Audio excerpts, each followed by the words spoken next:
možda jednu na drugoj ili možda jednu prljaviju uhvaćenu ovom drugom manje prljaviju. Što bi odgovaralo nalazu DNK materijala u unutrašnjosti čarapa.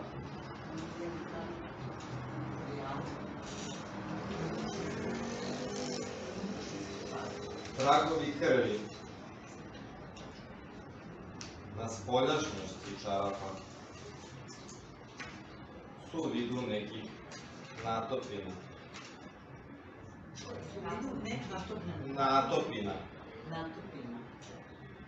I ne mogu ih preciznije definisati.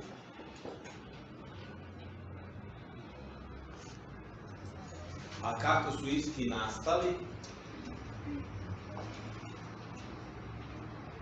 ne mogu da se odredi, ali mogu u direktnom kontaktu njih dvojice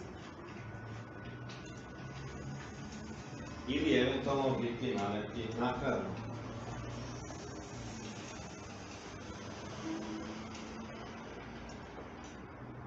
Ako su naneti u kontaktu između njih dvojice,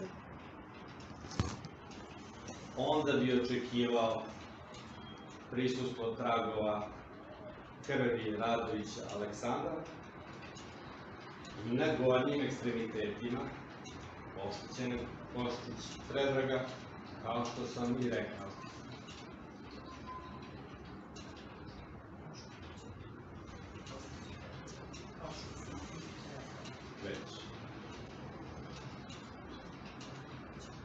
Znači, da.